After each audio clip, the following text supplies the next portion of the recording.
ακούσω ο Τάσος μαγειρεύει. Κλαμπατάσος cooking. Σήμερα ο παππούς μου θα φτιάξει ψωμί καλαμποσκίσιο. Γεια σας φίλοι μου καλοί. Θέλω να καλωσορίσω και όλους τους νέους φίλους που μπαίνουν για πρώτη φορά στο κανάλι μου. Και αν σας αρέσει το περιεχόμενο του καναλιού μου, μπορείτε να κάνετε και εσείς εγγραφή και να βλέπετε τα βίντεο που παρουσιάζω σχεδόν κάθε εβδομάδα. Το σημερινό μας βίντεο περιλαμβάνει ένα ψωμί. Ψωμιά έχουμε κάνει κατά καιρούς διάφορα. Σήμερα θα κάνουμε ένα τελείως διαφορετικό ψωμί, θρεπτικό, υγιεινό, νοστιμότατο. Δεν θέλει πολύ κόπο, λίγη υπομονή θέλει. Το ψωμί μας θα περιέχει σε ποσότητα 43% αλεύρι καλαμποκίσιο. Τα υπόλοιπα υλικά είναι αλεύρι για όλες τις χρήσεις ή σκληρό αλεύρι ή κίτρινο αλεύρι. Μπορείτε να βάλετε όποιο θέλετε. Μαγιά θα βάλω ένα κύβο ο οποίος ζυγίζει 42 γραμμάρια, αλλά θα το χρειαστούμε γιατί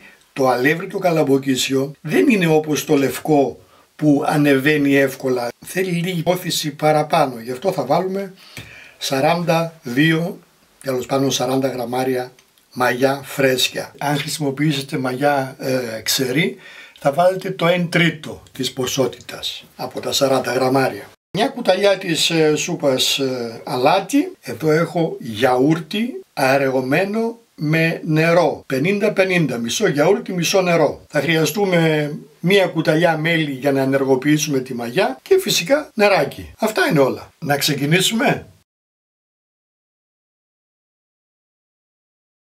Θα κοσκινήσουμε αν χρειάζεται το καλαμποκίσιο το αλεύρι.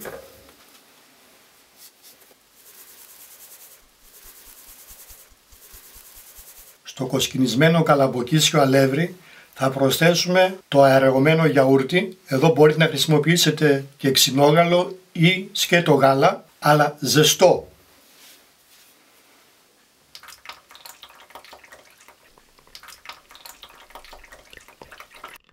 Θα το ανακατέψουμε να αφομοιωθεί το γιαούρτι με το αλεύρι το καλαμποκίσιο. Το δουλεύουμε ώσπου να γίνει η μάζα ομοιόμορφη. Λοιπόν, κάπως έτσι πρέπει να γίνει και το αφήνουμε στην άκρη να τραβήξει λιγάκι. Στον κάδο του μίξερ θα ρίξουμε το λευκό αλεύρι. Θα κάνουμε στο κέντρο μια λακκούβα. Θα ρίξουμε μέσα το νερό χλιαρό. Και θα τρίψουμε τη μαγιά στον τρίφτη ή θα την τρίψουμε με τα χέρια μας.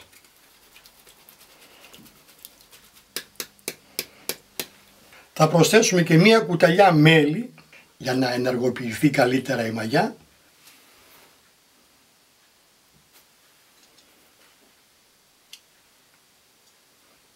Λιγάκι θα ανακατέψουμε χωρίς να πάρουμε πολύ αλεύρι, ίσα ίσα να διαλυθεί το μέλι.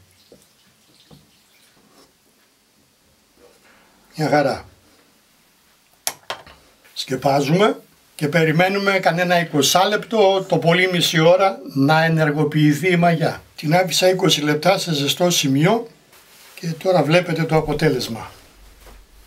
Θα προσθέσουμε τώρα μέσα το καλαμποκίσιο το αλεύρι, το οποίο στο διάστημα αυτό μούλιαζε με το γιαούρτι και όπως είναι θα το βάλουμε στο μίξερ να το ζυμώσουμε. Θα ζυμώσουμε για 15 λεπτά σε αργή κίνηση. Ξεκινάμε σιγά σιγά στην αρχή για να μην μας πεταχτεί.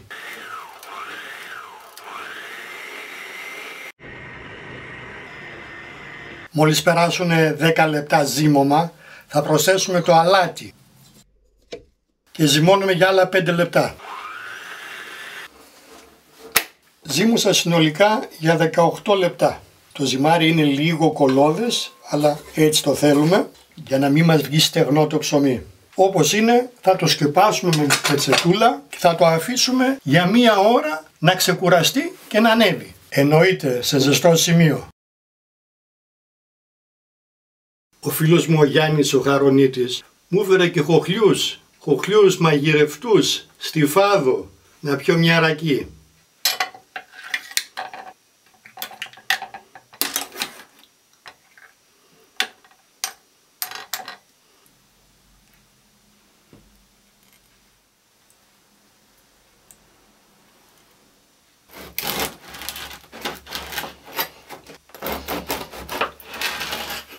Γιάννη μου, χωμυρίζουν οι χοχλοί. Έκανες καλή δουλειά, φίλε μου. Εγώ αυτό που θα ρίξω από πάνω είναι λίγο πιπεράκι. Λίγο πιπέρι.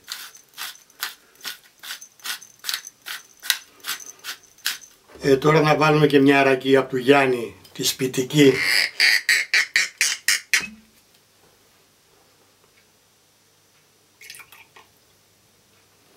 Στην υγεία σου, Γιάννη, να είσαι καλά. Στην υγεία μας, φίλοι μου.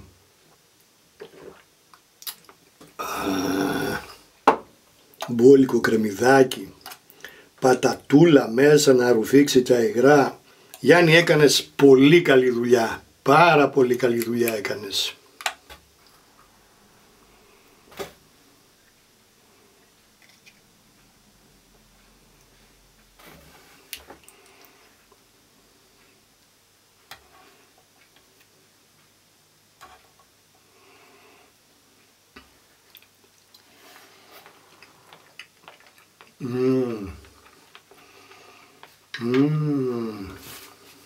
Γιάννη, τους πέτυχες. Είναι ό,τι πρέπει. Μοστιμότατοι. Έχουν και ζουμάκι εδώ για να κάνουμε και μια μικρή βουτιά.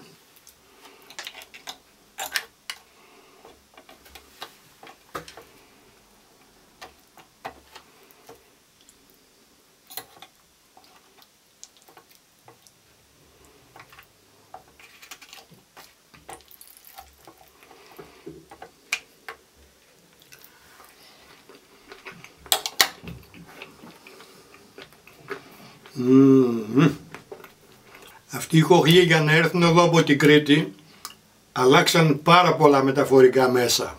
Αλλά Γιάννη, άξιζε τον κόπο.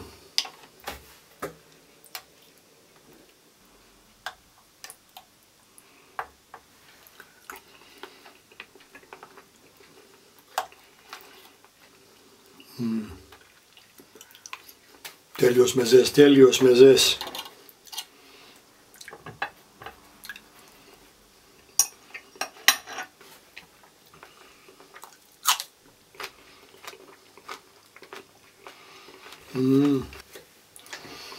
Στην υγεία σας, φίλοι μου, στην υγεία σου, Γιάννη.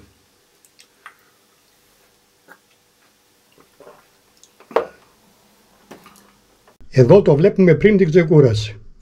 Μία ώρα αργότερα έχουμε αυτό εδώ το αποτέλεσμα. Το ψωμί μας να έχει ανέβει σχεδόν μέχρι επάνω. Θα λευρώσουμε μία επιφάνεια και θα αδειάσουμε τη ζύμη πάνω σε αυτήν.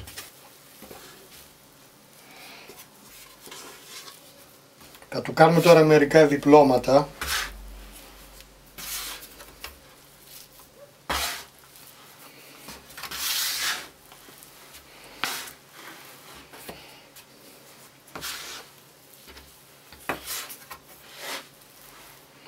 Θα προσθέσουμε λίγο αλεύρι ακόμη.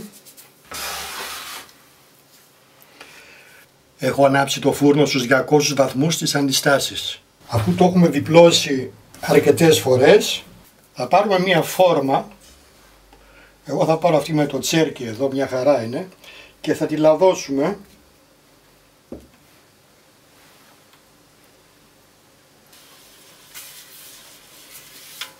Θα λαδώσουμε και τα πλαϊνά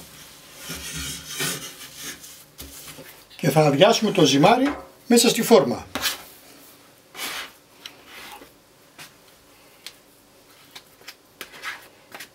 Θα το ισιώσουμε λιγάκι. Θα το αφήσουμε σκεπασμένο να περιμένει κανένα 20 λεπτό, 15 με 20 λεπτά, έτσι εδώ όπως είμαστε. Δεν χρειάζεται να το πάμε σε ζεστό σημείο. Σε ένα μικρό μπολάκι θα ρίξουμε μισό κουταλάκι αλάτι και λίγο αλεύρι, έτσι περίπου.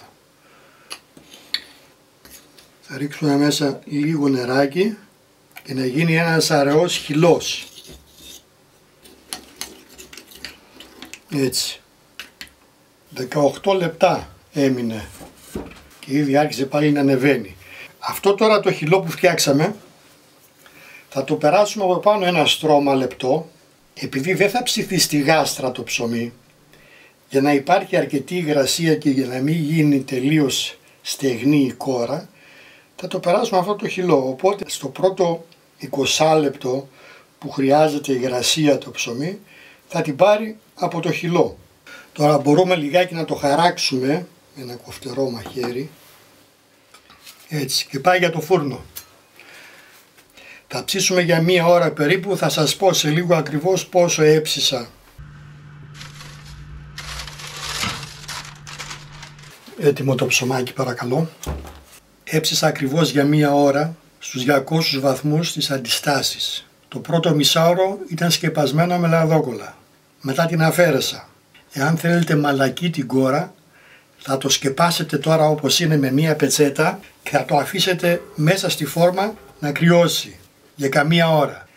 Αν θέλετε τραγανή την κόρα, θα το βγάλετε και θα το βάλετε πάνω στη σχάρα. Αυτό είναι επιλογή δική σας, πώς θέλετε την κόρα του ψωμιού.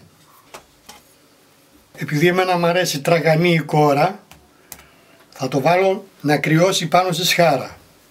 Τέλειο ψήσιμο. Πάρα πολύ ωραία. Αλλά για να μην μας στεγνώσει τελείως, θα το σκεπάσω με την πετσετούλα και θα μπορεί να αναπνέει. Τα λέμε σε λίγο που θα το κόψουμε. Έτοιμη και η φασολάδα. Μια χαρά, μια χαρά.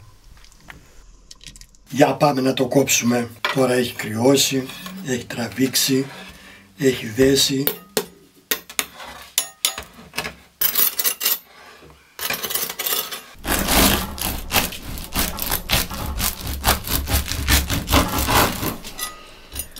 Κράτς.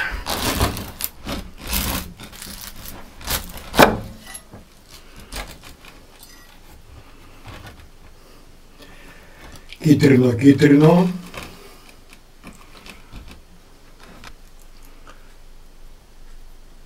Ακόμη είναι ζεστούλικο μέσα. Μας μυρίζει. Τώρα κάναμε ψωμάκι με καλαμπόκι.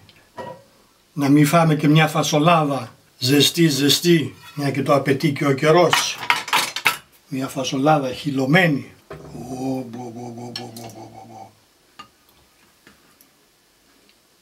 Με τα καροτάκια της, τα σελινάκια της. Εδώ έχω γαβράκι μαρινάτο. Με σκορδάκι, καυτερή πιπεριά και μαϊντανό. Θα βάλουμε και κάνα αγκουράκι τουρσί εδώ.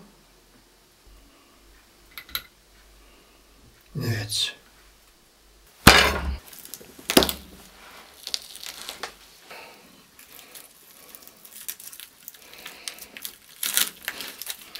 Να και ένα στουμπιχτό κρεμμύδι. Έτσι. Τώρα νομίζω πως έχουμε συμπληρώσει το καρέ. Ναι. Έστρωσα τραπέζι. Ορίστε να φάμε. Να βάλουμε και ένα κρασάκι κόκκινο. Φθινοπόριασε τώρα, πάει το κόκκινο το κρασάκι. Να ρίξουμε λίγο λαδάκι στο γαβράκι.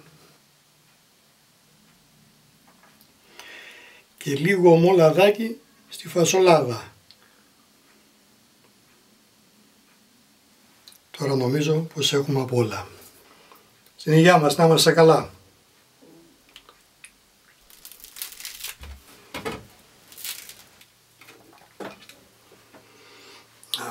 Για να δοκιμάσουμε λίγο σκέτο ψωμάκι.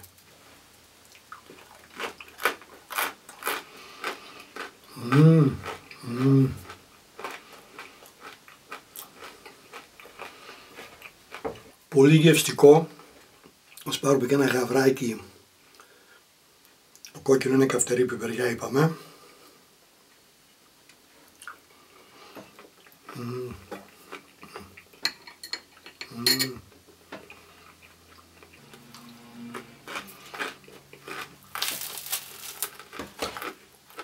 Να ρίξουμε και λίγο μέσα στα φασόλια. Έτσι να το παπαριάσουμε λίγο.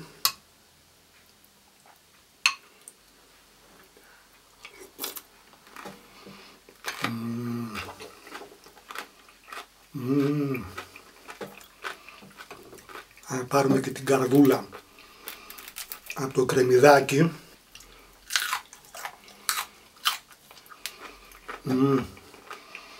Όλη η γλύκα του κρεμμυδιού στην καρδιά είναι.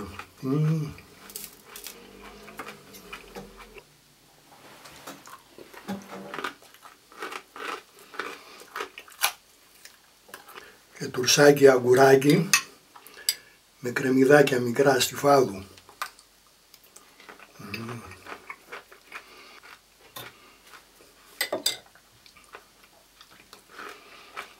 Πω. Νοστιμότατο το ψωμί, νοστιμότατα και τα υπόλοιπα, πίφλα να έχει το κρέας. Αυτά είναι κλάσης ανώτερα. Όπου κι αν βρίσκεστε, ό,τι κι αν κάνετε, να περνάτε καλά. Τα λέμε πάλι στο επόμενο βίντεο. Γεια σας φίλοι μου.